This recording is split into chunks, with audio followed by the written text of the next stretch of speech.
I read Volume 2 of The Goldie Age, the DC story by James Robin Starr and Sir Paul Smith, OBE. Cover features the Goldie Age sidekick, Danger Mouse, but he's not a mouse anymore. He is a man. He is a danger man.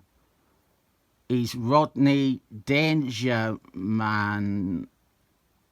Hey, I'm riffing here. I do want to show on the back we have the same bit of art as all of them. But on number 2, and only on number 2, is it not inverted? So this is when you can properly see it. It is a cast of... It's the cast of characters. Yeah, I think that's them all. From left to right, Robot Man, Mankiller, The Pratt, Stephen Altman, Johnny Nesquik, Liberty Beale, Johnny Spider, Starman, Huntress, Minuteman, Keith, Danger Man, Spirit of 76, Green Lanterns, the Gay All Along one, and finally Spiritess of 76. I think only really Johnny Thunders is missing, and Bob.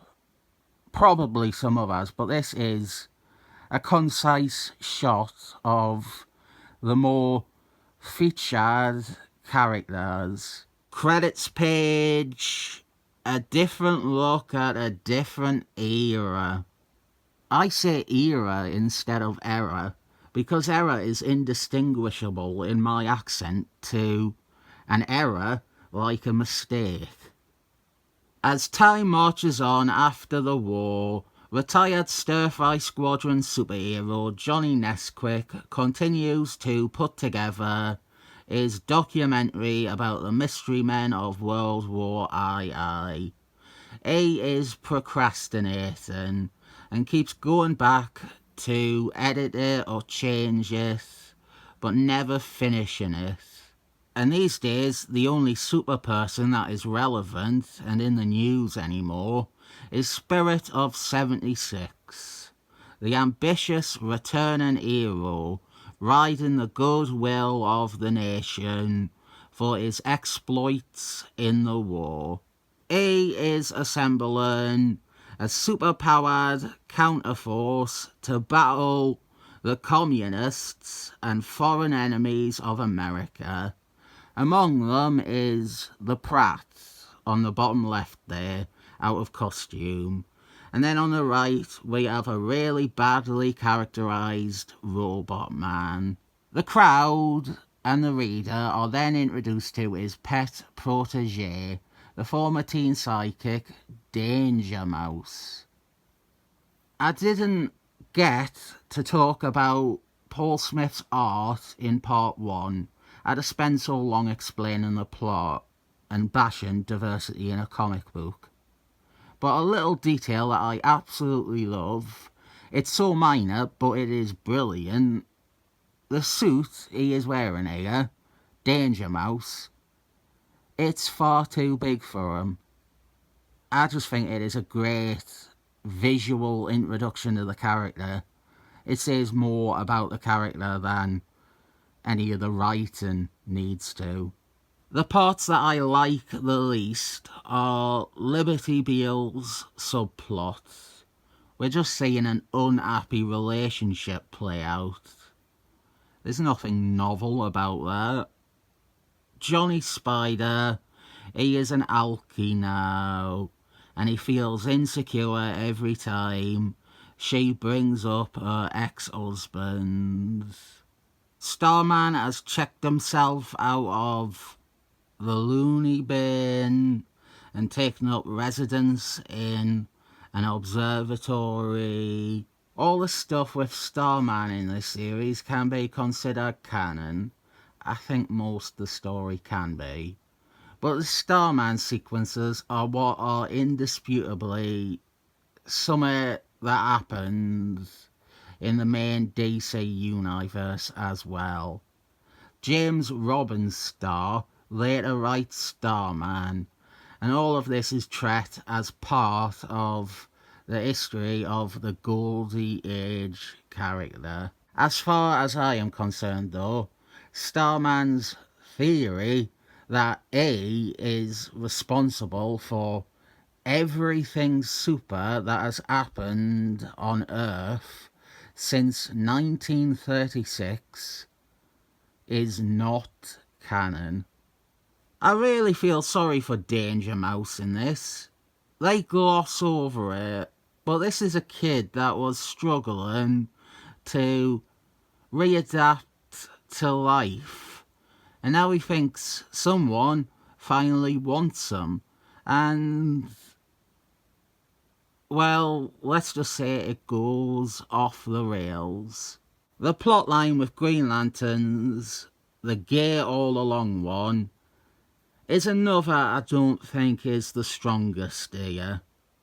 He now has turned his attention to running his news station, his radio broadcasting company, and later TV broadcasting company. And we do some stuff with the House Un-American Activities Committee and the Blacklist. And I feel this story, and it mentions it in passing at the end, but this had been done to greater effect in the late 70s, with the Justice Society of Superheroes being forced to disband because they wouldn't unmask and reveal who they really were. This is an okay scene though. The villain, Sporty Spice, is robbing a jewellery store. There's another character maybe missing from that cast shot. Sporty Spice. He has an arc in this.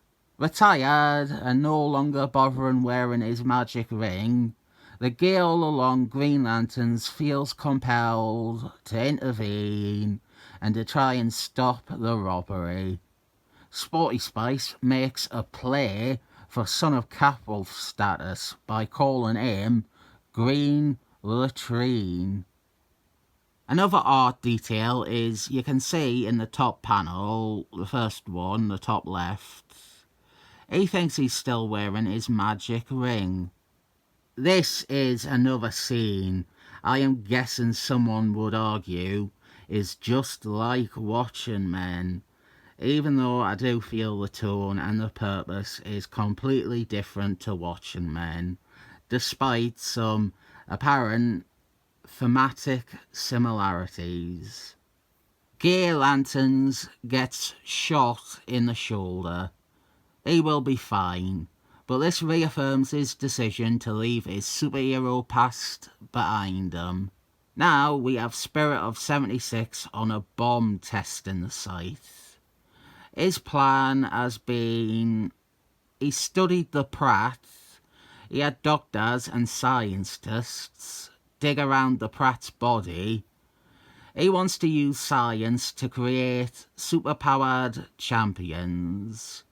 And that is what he plans with Danger Mouse. Big Bang, like the Fuzzbox album. The singer from Fuzzbox, eh? You would, you totally would. Best midriff in music. Pink, pink sunshine, pink, pink sunshine. Oh, there was a good line I missed on the page before this. Someone gans, God, I hope this works.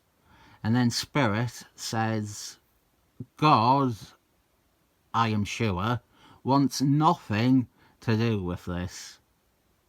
The experiment worked. We don't see the outcome yet. We're saving that reveal for a few pages. Here is a late comer to the drama, Johnny Thunders. I have made no effort in the past to conceal I hate Johnny Thunders. I think he is used okay in this, but it might be because he is a complete twat who gets no sliver of redemption for mistakes. He has shown up at the FBI and he wants in on Spirit of 76's plans. Everyone is treating him like he's a nobody. They don't believe that he is a superhero.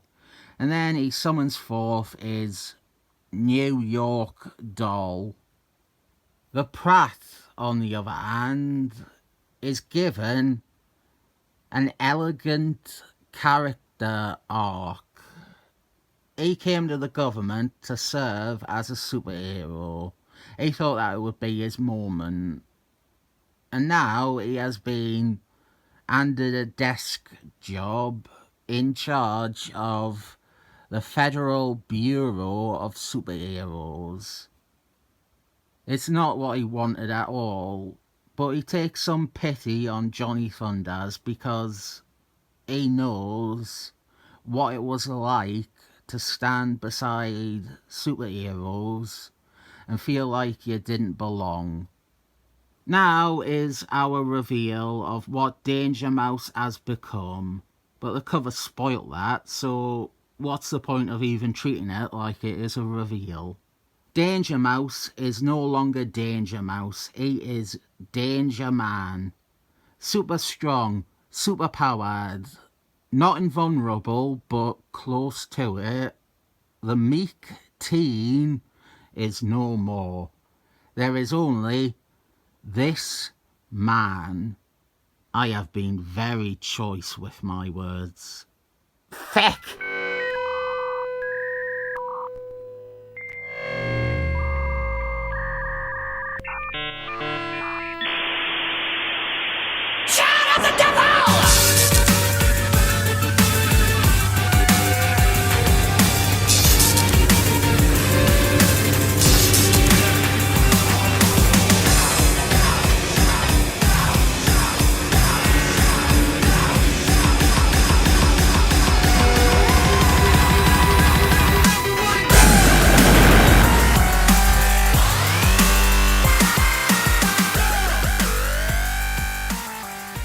Bip, bip, I am a cyborg, and Jim Lawson as Hawk. He made the turtles gay. Linking this to Little Nazis, Danger Man has a Hitler Youth haircut. Just putting that out there. His helmet also has a silly visor. I don't think that Hitler Youth had silly visors though.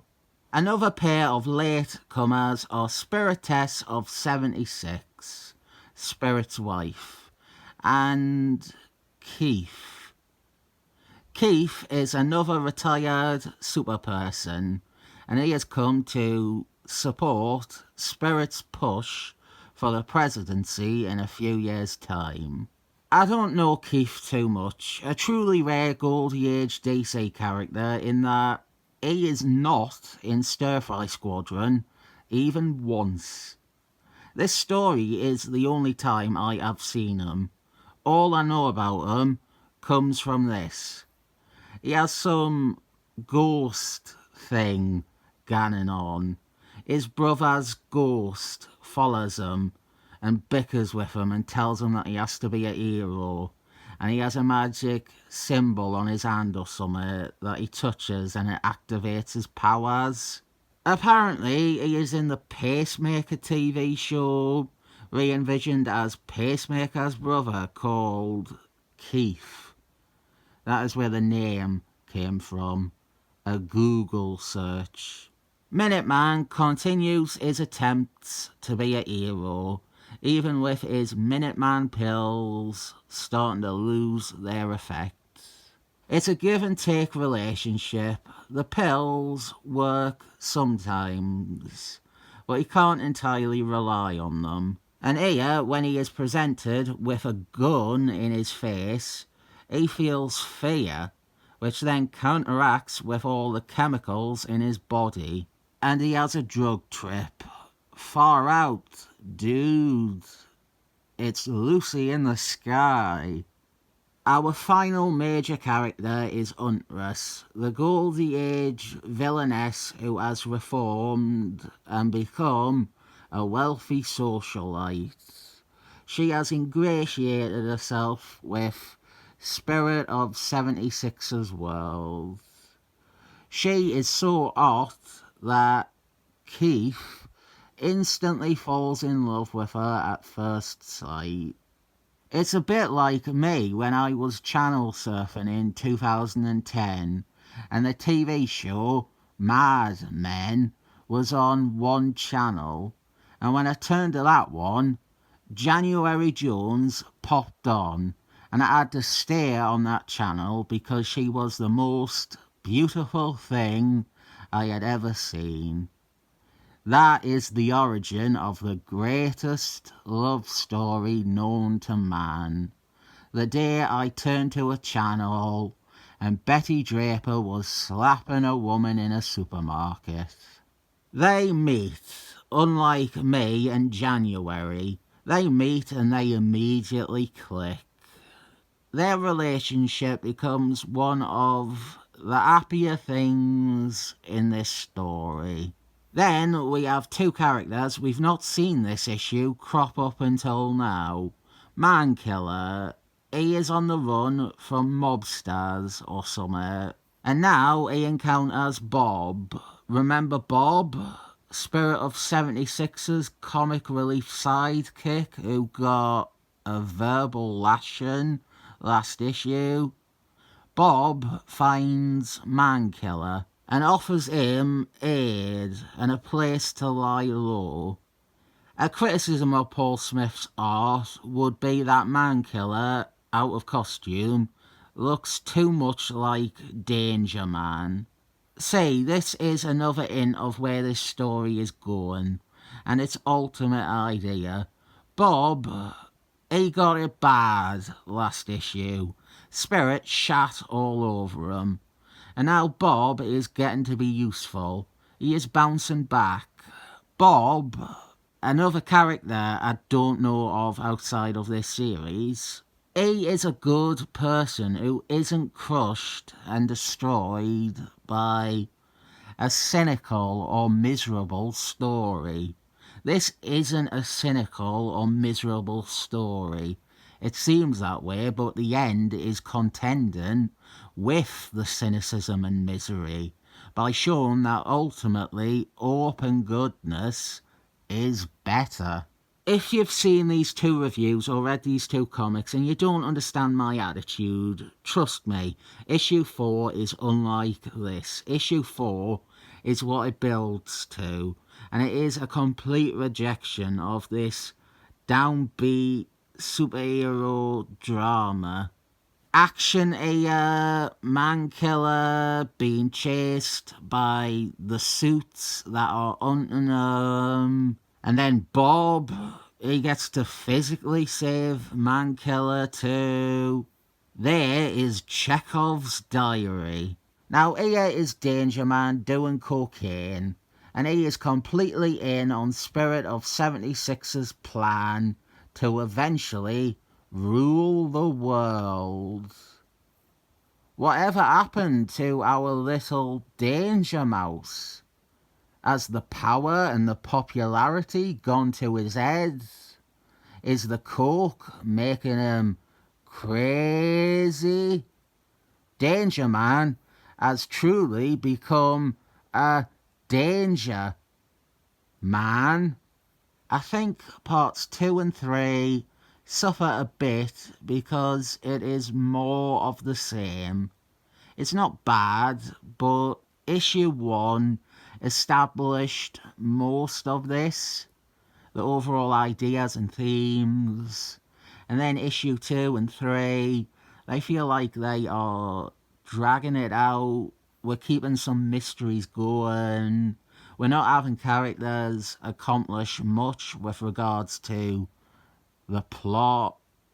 We're waiting around until issue 4 for our big superhero issue. Much of my opinion on this series is bolstered by its final part. But before that, there is charm, and there's ideas that make it more than a thing you have to get through to reach that fantastic final part. I would give this a 7 thumbs up.